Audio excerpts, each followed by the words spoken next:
Conference बुलाई गई है। सभी पत्रकार बंधुओं का हाथ जोड़कर विनम्र भाव से नमस्कार। और इसमें मैं एक लगभग मैंने शिकायतें दर्ज करवाई थी 6/11/2025 को हमारे सम्मान्य योग्य डिप्टी स्पीकर साहब के पीए के खिलाफ आय से अधिक की संपत्ति की, और बिंदु दर बिंदु उसके जो शिकायत थी वो मैंने सभी स्पीड पोस्ट करवाई थी, जिसमें लगभग 24/11 को लॉ मिनिस्ट्री से केंद्र से एक चिट्ठी आई मेरे पास। और उसमें चिट्ठी आने के बाद उन्होंने बताया चिट्ठी में कि हमने आपकी शिकायत को चीफ सेक्रेटरी कार्यालय हरियाणा के अंदर भेज दी है कार्रवाई के लिए। और मेरी जो शिकायत थी उस शिकायत पर संज्ञान लेते हुए उच्च अधिकारियों ने इस पे एक जांच ओपन करी। जांच ओपन होने के बाद ये मामला पूरा हाईलाइट हुआ, जिसमें सभी बातें जो ये शिकायत है, जो ये 5 पेज की शिकायत है, सभी शिकायतें जो शिकायत में सभी बातें जो है सिर्फ तथ्यों के आधार पर है। कोई भी शब्द, कोई भी बात और कोई भी चीज इसके अंदर बिना तथ्य के नहीं है। तो उस तथ्य होने के बाद इसके बाद में जब ये मामला हाईलाइट हुआ, मेरे पास पूरी मुझे गुप्त सूत्रों से मुझे मेरे पता चला कि भाई ये बहुत बड़ा मामला हो गया है, और जिसमें मेरे को मतलब कि झूठे मुकदमे में फंसाने के लिए या कोई इस तरह की मतलब कि एक्टिविटी चल रही थी काफ़ी। तो इस दौरान में मैं माननीय हाईकोर्ट गया। CRM 72/597 20 दिसंबर को माननीय हाईकोर्ट ने इसमें ये आदेश करके कहा कि आपने 6 नवंबर को शिकायत दी और 3 दिसंबर को मेरे पास चिट्ठी आई है। चिट्ठी आने के बाद उसमें भी आप कम से कम जो जांच अधिकारी हैं उनको समय दो, भाई इसको आप विड्रॉल कर लो, अगर आप उस जांच से संतुष्ट ना हो आप दोबारा आ जाना। तो फिर वो वहां से मैंने वो विड्रॉल कर ली थी हाईकोर्ट से। फिर उसके बाद मैं ये जो एक मेरे पास जो 3 दिसंबर को मेरे पास चीफ सेक्रेटरी कार्यालय से जो चिट्ठी आई थी उसमें मुझे बताया गया कि आप अपने एविडेंस और अपना आधार कार्ड और अपना हलफनामा ये चीज यहाँ हमारे ऑफिस में भेजो।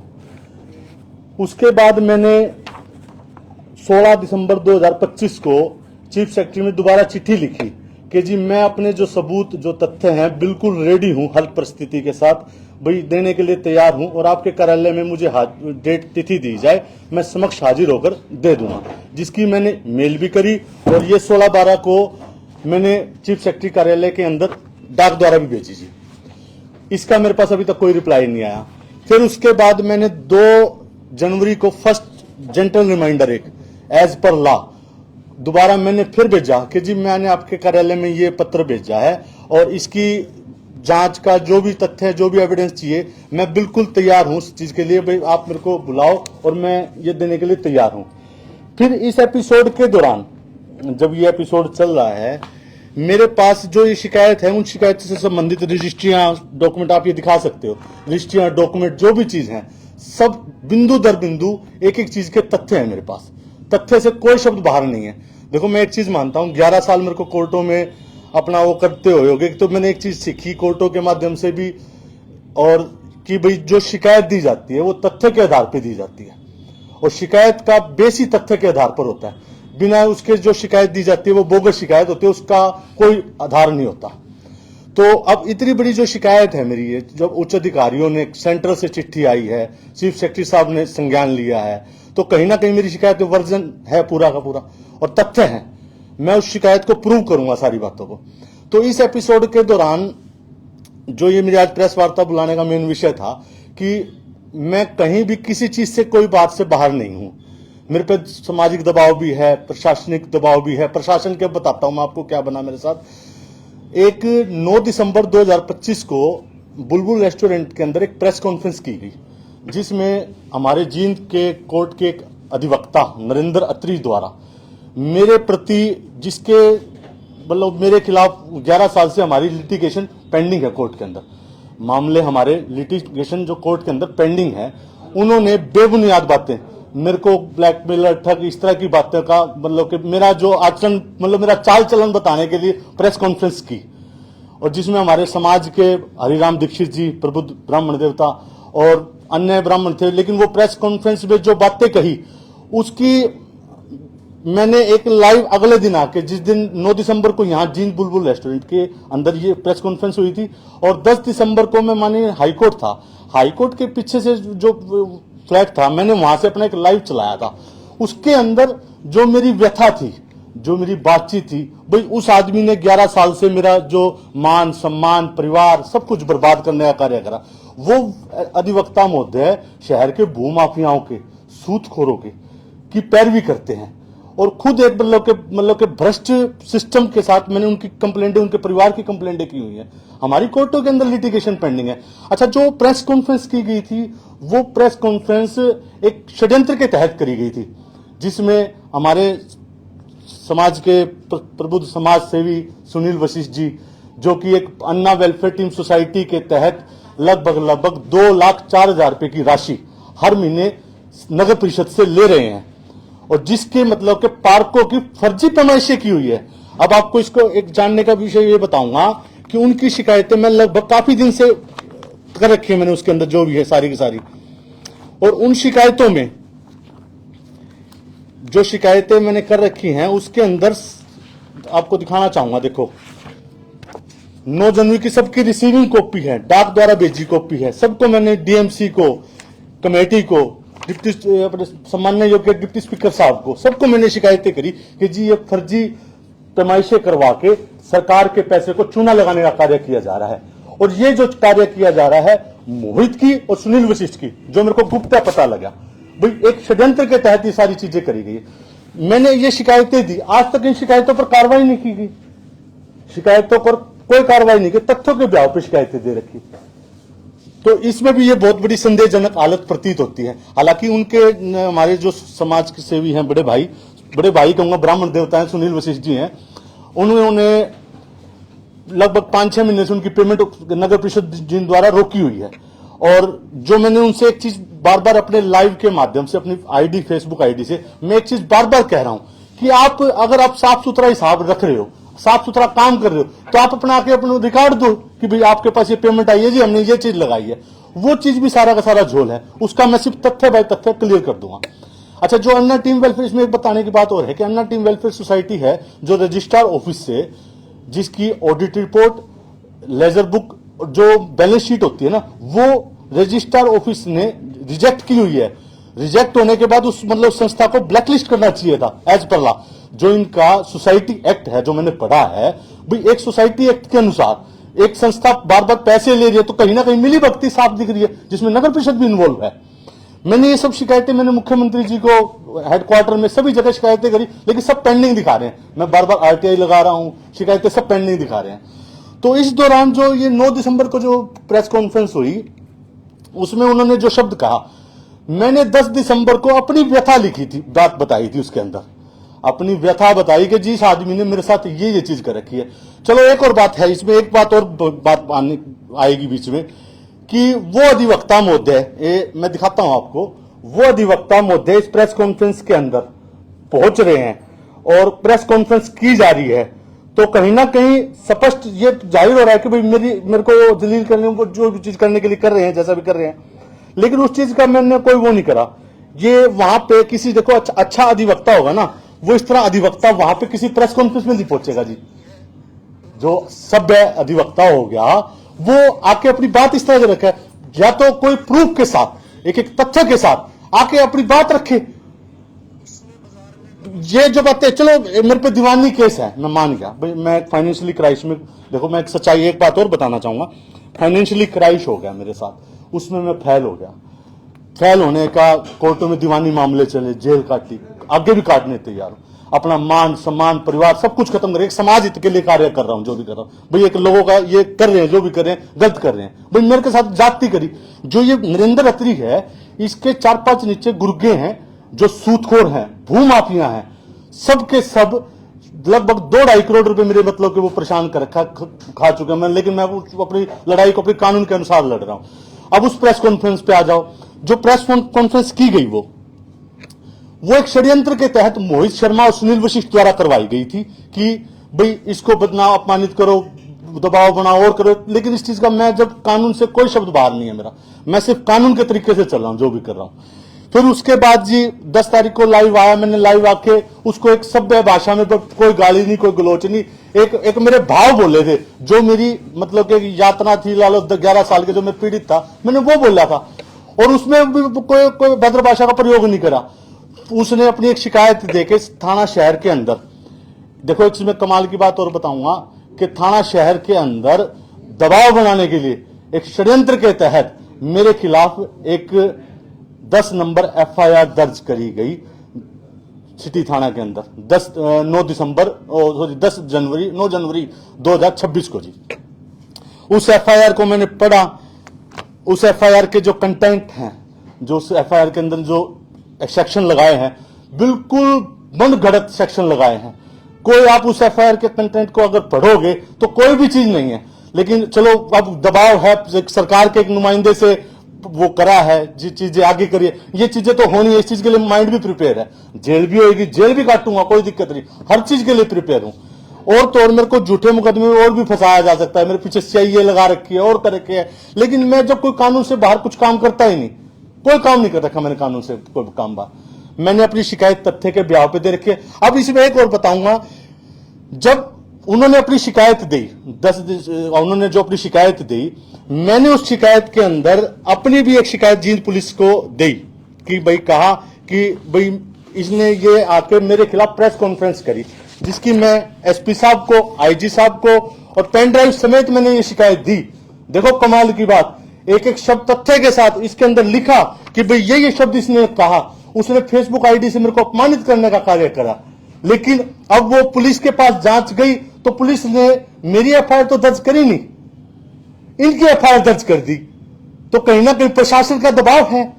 भाई मैंने ऐसा क्या, भाई मैं जब तथ्य दे रहा हूं एक एक शब्द, हालांकि एक एक शब्द के साथ मैंने अपनी शिकायत दी हुई है, भाई आप इसके तथ्य, भाई जो प्रेस कॉन्फ्रेंस हुई उसको करने का क्या अधिकार था? वो मेरे को आके ठग, ब्लैकमेलर जिस तरह की बातें कर रहा है। देखो मैं आज आपका अपना सब कुछ छोड़ के एक अपना बिल्कुल आम, ना कहीं शहर से भाग रहा, ना कहीं शहर में अपनी जीवन को यापन कर रहा हूं, तो इस तरह के मेरे पे जो मेरे को भी तो अपमान बदनामित करने का कार्य करा उसने, मेरी एफआईआर लॉन्च नहीं करी। तो ये एक षड्यंत्र के तहत मोहित शर्मा द्वारा और सुनील वशिष्ठ द्वारा और भू माफियाओं द्वारा और जो भ्रष्ट सिस्टम की जिसने मैंने शिकायतें की हुई है, उन द्वारा दबाव बनाने के लिए मेरे खिलाफ ये झूठी एफआईआर इस नरेंद्र अत्री अधिवक्ता द्वारा करवाई गई। चलो जी, मैं इस एफआईआर के जब भी पुलिस बुलाएगी, मेरे को गिरफ्तार करेगी या मेरे गिरफ्तारी के काबिल सबूत गुजरेंगे, मैं बिल्कुल एज पर ला अपनी कानून की प्रक्रिया के लिए तैयार हूं।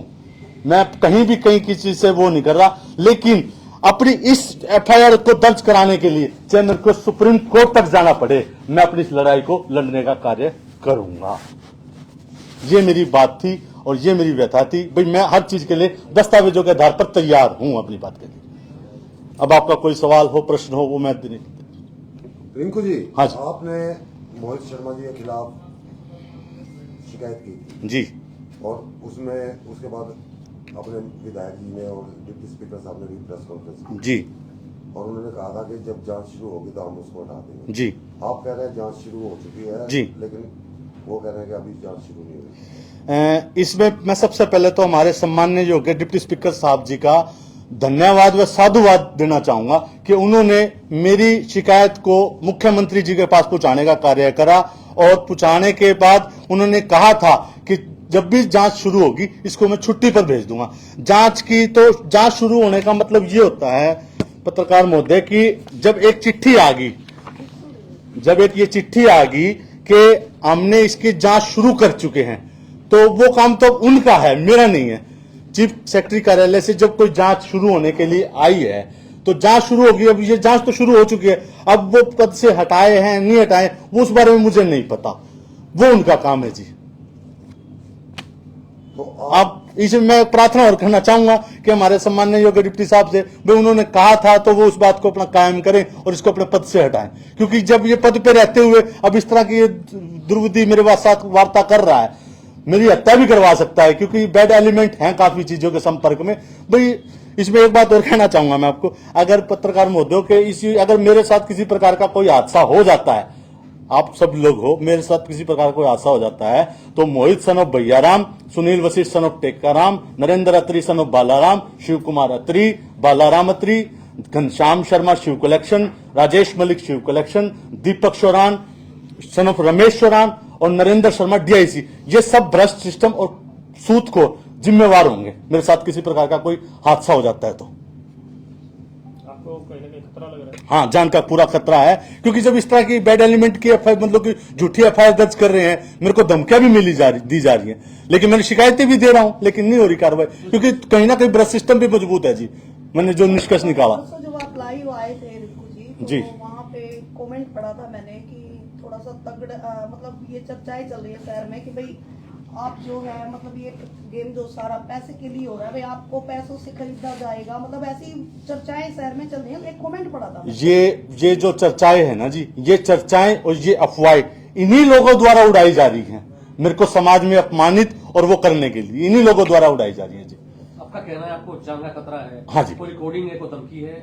हाँ, धमकी भी है बिल्कुल। तो पुलिस सुरक्षा मांगी है आपने? हाँ, पुलिस सुरक्षा नहीं, सुरक्षा तो पहले दी भी हुई थी जी, लेकिन मैंने विड्रॉल कर सुरक्षा मतलब मैंने शिकायतें दे रखी हैं सभी तथ्यों के ब्याह। इसी नरेंद्र अत्री ने मतलब मेरे पे हमले करे हुए हैं जी, लेकिन पुलिस कार्रवाई नहीं करती कोई भी, क्योंकि अधिवक्ता हो गया। चलो देखो, कानून तो सबके लिए बराबर है, लेकिन नहीं हो पा रही कार्रवाई। आपको ऐसा क्यों लगता है कि अधिवक्ता है और पुलिस कार्रवाई नहीं करी? ऐसा क्यों? पुलिस तो सबके लिए एक समान होती है। ऐसा है जी, कहीं ना कहीं अब जो ये कागज इकट्ठे हो रहे हैं भ्रष्ट सिस्टम के, तो कहीं ना कहीं उनकी तो मजबूती है। तो अब नरेंद्र अत्री ने जो आपके खिलाफ एफआईआर दर्ज करवाई जी, तो क्या क्या मामले आपके ऊपर लगाए गए हैं? उसमें ये आरोप लगाए गए हैं जी, मानहानि का और एक मर्यादा को भंग करना, मुझे धमकी देना और करना। अब इसमें आपको एक बात बताऊंगा, मैंने एफआईआर पढ़ी ना जी, एफआईआर के अंदर इसमें एक पुलिस की भी देख मतलब यहाँ पता लगता है कि बात का कि इस एफआईआर के अंदर मैंने उसमें एक शब्द बोला कि बेतन तेरी भाई एक व्यथा थी, भाई उसने देसी कट्टे की पिस्तौल पे मेरे पे चेक पैक ले रखे हैं जी। ये बात सच्चाई है, जब समाज में पंचायत में चाहे नेम धर्म करके बात हो, उसने नेम धर्म भी कर रखा, हमने लिए हैं, उसे करके गए बातें सारी बातें। जब उसने एफआईआर के अंदर ये लिखवाया, भाई इसने मेरे को ये बोला जी तने तेरी माँ चुंगी, माँ चुंगने का क्या मतलब है? भाई तने तेरी माँ का दूध पिया, तो आज मेरे करके दिखा। भाई उस टाइम मैं कमजोर था, एक आदमी डरपोक होता है, मेरे पास मैं डरा हुआ था। आज कोई नहीं बेटर, मैं यहाँ पर कानून के तरीके से चल रहा हूं। हाँ, कानून से कोई शब्द बाहर नहीं होगा, किसी प्रकार का कोई भी बाहर नहीं होगा, कानून का सम्मान होगा। मैं 15-16 पिटीशन के अंदर हाईकोर्ट गया और सुप्रीम कोर्ट तक अपनी लड़ाई लड़ने का कार्य करा। भ्रष्ट सिस्टम में एक जो देखो पुलिस भी कहीं ना कहीं बायस की भावना रख रही है, क्योंकि मैंने एक जींद के नामची सब इंस्पेक्टर राजेंद्र डांगी को सुप्रीम कोर्ट से बेल रिजेक्ट कराकर 5.5 महीने तक उसको गिरफ्तारी करवाने का कार्य किया था, जो कि मामला न्यायालय के अंदर पेंडिंग है। तो कहीं ना कहीं पुलिस की भावना भी देखो, पुलिस का मैं जिन पुलिस का सम्मान करता हूं, धन्यवाद करूंगा कि उन्होंने मेरी शिकायतों पर और मतलब संज्ञान भी लेते हैं, करते भी हैं, कार्रवाई भी करते हैं। लेकिन कहीं ना कहीं अब जो शिकायतें मैं दी हैं वो कहीं ना कहीं मतलब के सिस्टम में मतलब मजबूती है काफी। क्या आपको लगता है पुलिस के ऊपर राजनीतिक दबाव है? बहुत बेअंतता, बिल्कुल क्लियरली क्लियर। ये एफआईआर दर्ज करने से बिल्कुल आपको आप एफआईआर को पढ़ोगे, एफआईआर एक बात बताओ, किसी की थप्पड़ चट्टू की एफआईआर मतलब वो कोई होती, और ये तो बातों की एफआईआर दर्ज कर दी, यहीं से पता लगता है कि दबाव कितना हो रहा है पुलिस के ऊपर। लेकिन मैं एक चीज और कहना चाहूंगा आपके माध्यम से, भाई चलो उसकी एफआईआर दर्ज कर दी, इस अपनी शिकायत पर कार्रवाई कराने के लिए चाहे मुझे सुप्रीम कोर्ट तक जाना पड़े, मैं जाऊंगा और कानून के अनुसार अपनी जो कार्रवाई होगी वो मैं करूंगा। रिंकू जी, नरेंद्र शर्मा जो एडवोकेट है, जी, आपके खिलाफ एफआईआर जी जी जी, उन्होंने जो प्रेस वार्ता की थी जी होटल में, जी, उन्होंने काफी आरोप आप पर लगाए थे कि ये ब्लैकमेलर है, पैसे जी। उनके साथ 2-3 व्यक्ति और थे जी। जो साथ में कह रहे थे कि भी मेरे भी पैसे ले रखे हैं, कोई मतलब मिठाई की दुकान वाला था, पता नहीं कौन, काफी लोग मतलब उसके साथ ये कह रहे थे कि मेरे भी पैसे ले रखे हैं। तो ऐसे ये मैं आप एक बात कहता हूं जी, ये ऐसा भ्रम फैलाते हैं, 100-200 रुपए रखता है टेबल पे, वीडियो बना लेता है और कर लेता है। आप एक बात बताओ, देखो पढ़े लिखे हैं सब लोग, ऐसा क्या कुछ हो सकता है कि किसी की जेब में उसमें 100-200 रुपए डालूंगा और वीडियो बन जाएगी और वो ब्लैकमेल हो जाएगा? जो आप समझने की कोशिश करो, पढ़े लिखे हो। ये सिर्फ और सिर्फ इस मैं अब आपके सभ्य भाषा में बात करना चाहता हूं कि एक बात बताना चाहता हूं, भाई एक अधिवक्ता होकर इस तरह की इनोसेंट बात कर रहा है क्या? चलो एक काम करो, इस बात में बताते, एक शख्स सरकारी कर्मचारी लाकर ये आके कहे कि भाई भारत भूषण रिंकू पंडित मेरे पैसे लिए जी, ये मेरे चीज बात करी, ये झूठी निराधार बातें, बेबुनियाद बातें। क्योंकि अब नरेंद्र अत्री भूमाफियाओं का, सूदखोरों का, स्टाम्प ड्यूटी चोरों का पैरवी करता है। नरेंद्र अत्री का अब आपको बताता हूं, आप कमाल की बात है, नरेंद्र अत्री का एक चाचा है, असिस्टेंट कमिश्नर गुरुग्राम से रिटायर हुए हैं आयकर विभाग से। जिसने अपनी 75-80 करोड़ रुपए की संपत्ति, मंडी के अंदर दुकान, बैंक, दुकानें, गोदाम, सब इस अपने काले कोट के, काला कोट तो बड़ा मर्यादा वाला होता है जी, इस अधिवक्ता ने अपने उसके नाम करवाई हुई है काफी प्रॉपर्टियां। सिर्फ नहीं हम बच जाएंगे, ये हो जाएगा, लेकिन मैं उस चीज को उजागर करूंगा और तथ्य के अनुसार मैंने शिकायतें की हुई हैं, सभी चीज तथ्य के ब्याह पे। के इशारे पे काम कर रहा है नरेंद्र अत्री सिर्फ जो मुझे मेरे गुप्त सूत्रों से पता चला, सारी बातें चली कि ये जो प्रेस कॉन्फ्रेंस की गई, जो एफआईआर दर्ज की गई, सुनील वशिष्ठ और मोहित शर्मा। आपने मोहित शर्मा पर आरोप लगाए थे आय से अधिक संपत्ति, जी उनके परिवार और रिश्तेदार। जी जी जी तो उसके बाद हमने भी उनसे संपर्क साधने की कोशिश की। जी तो जो मोहित शर्मा के बड़े भाई हैं जी हरीश शर्मा, जी वो इंश्योरेंस सेक्टर में काम करते हैं। जी उन्होंने कहा कि मैं लाखों रुपए टैक्स पे करता हूँ सरकार को, जी। और मेरी सालाना इनकम भी लाखों रुपए है, तो मैं अपनी कमाई से अपनी प्रॉपर्टी जोड़ रहा हूँ, तो उस पे कोई सवाल या निशान नहीं होना चाहिए। मेरे पास सभी सबूत हैं, एक नंबर पे मैंने प्रॉपर्टी ले रखी है, जो रिंकू पंडित आरोप लगा रहा है वो निराधार है। ठीक है। मैं अब आपको एक बात बताना चाहूंगा, भैया राम सन ऑफ लटवा राम पडाना वासी, भैया राम सन ऑफ श्री लटवा राम पडाना वासी का मैं 50 साल का रिकॉर्ड दे सकता हूं। मेरे को एक चीज का पता है और एज पर कानून के अनुसार बता रहा हूं आपको बात, आपकी आमदनी 50,000 रुपये महीने की है, आपकी आमदनी 50,000 रुपये महीने की है। मैं आपको बता रहा हूं, आपको सारी चीजें बताऊंगा। जो जो रजिस्ट्रियां हुई है ना, ये रजिस्ट्रियों के अंदर जो जो पेमेंट हुई है, जो जो कलेक्टर रेट भरे गए हैं, जो जमीनें हैं, वो सब के सब नियम अनुसार कुछ भी नहीं है। सबके सब ये चीज प्रूव कर देंगी कि ये आय से अधिक की संपत्ति है। आपके पास सबूत है? बिल्कुल तथ्य एज पर कानून के अनुसार, बिल्कुल एक एक दृष्टि के साथ बताऊंगा सारी बातें। इनकम जो आप एक बात बताओ, चलो ये बात मानने की कमीशन होता है, ऐसा क्या मतलब कमीशन हो गया? जो हमारे समाज के बुद्ध ब्राह्मण देवता थे, पंडित हरिराम दीक्षित जी ने कहा कि 80 लाख रुपए उसकी 8 साल की आमदनी है, 80 लाख रुपए की साल की आमदनी है, और वो 10 लाख रुपए साल का टैक्स पे करता है। इतनी आमदनी तो जी हमारे राष्ट्रपति महोदय जी की नहीं है। 5 लाख रुपए जो एक नंबर पे 60 लाख रुपए साल का जी। फिर भी एक बात बताओ, कभी इतनी आमदनी तथ्य के, तो फिर वो आके अपनी आई केयर वगैरह सारी चीज प्रॉपर कर दे जी। वो ये कह रहे हैं कि उनके पास जो चार्ज दिया गया है 2 स्टेटों के, वो इंश्योरेंस सेक्टर में हेड है। कब से, कितने दिन से? आपको खुद पूछने की कोशिश करो। वो कह रहे हैं कि लगभग 2009 से वो इंश्योरेंस। मैं तो आपको अचंभित वाली बात और बताऊंगा। नहीं, मैं उनका जो पक्ष है वो आपको बता रहा हूँ। उन्होंने कहा कि वो 2009 से इंश्योरेंस सेक्टर में काम करते हैं जी, और फिलहाल वो 2 स्टेटों के हेड हैं इंश्योरेंस सेक्टर में। ठीक है जी। तो उनके नीचे कम से कम हजारों टीम काम कर रही है। जो टीम काम करती है उसको परसेंटेज जो भी होता है कमीशन से मिलता है, और सैलरी अलग है जी। तो उस हिसाब से वो कह रहे हैं कि उनकी इनकम सोर्स अच्छा है। वो पेमेंट फिर एक नंबर में तरीके से होनी चाहिए ना, जो आपके पास सैलरी। उनके पास सबूत है, उन्होंने कहा कि मेरे पास सारे सबूत हैं, मेरे पास। मैं आपको एक बात बता रहा हूं जी, वो जो पेमेंट है, जो रजिस्ट्रियां हुई हैं, जो कलेक्टर रेट भरा गया है, जो जो जिस दौरान ली गई है प्रॉपर्टियां, वो चीजें सारी की सारी चीज मैं नियम अनुसार एक एक शब्द क्लियर करूंगा जी। मैंने एक चीज सीखी है पिछले 11 साल के अंदर, कि जो मैंने शिकायत दी है ना, उस चीज का मेरे पास तथ्य है कि नहीं है, तथ्य अनुसार एक एक बात करूंगा और तथ्य के अनुसार सारी बातें करूंगा।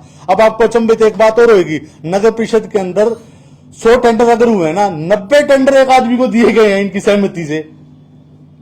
नाम बता रहा हूं उसका। टेंडर पर भी डिप्टी स्पीकर ने प्रेस वार्ता के दौरान एक बात कही थी जी। कि टेंडर तो ऑनलाइन भरे जाते हैं, कोई भी टेंडर भरा जा सकता है, तो उसमें हम क्या कर सकते हैं। और आपने कुछ जगह मेंशन की थी आय से अधिक प्रॉपर्टी को लेकर, तो डिप्टी स्पीकर ने कहा कि ऐसी जगह तो हम पहली बार सुन रहे हैं, हमने ऐसी जगह कभी देखे भी नहीं, कभी गए नहीं। तो मेरे पास कुछ तो रिकॉर्ड सारा का सारा 60% रिकॉर्ड तो मेरे पास आ गया, 40%, क्योंकि आजकल जो ये प्रॉपर्टी का जो काम है ना जी, ये अपने अलग अलग आदमियों के नाम से होता है। इसका एक समाधान जरूर है जो इन बातों सारी बातों से निकल जाएगा। जो इनका सरकारी जो नंबर है, उसकी व्हाट्सएप से मीटा से चैट एक्सपर्ट का एक्सेस, उसका डाटा होता है, एक्सपर्ट करा लो, उससे सारी स्थिति क्लियर हो जाएगी कि भाई क्या है, क्या नहीं झोल है, क्या नहीं, सारी बातें क्लियर हो जाएगी। तो आप सबूत कब पेश करेंगे? आप सबूत मैं बिल्कुल जांच अधिकारी को, जब मेरे को जांच अधिकारी मेरे को बुलाएंगे, मैं बिल्कुल तथ्यों के साथ हाजिर हो जाऊंगा, बिल्कुल, और 24 घंटे तैयार हूं, हमारे सम्माननीय योग्य डिप्टी साहब के साथ तैयार हूं। बस, धन्यवाद।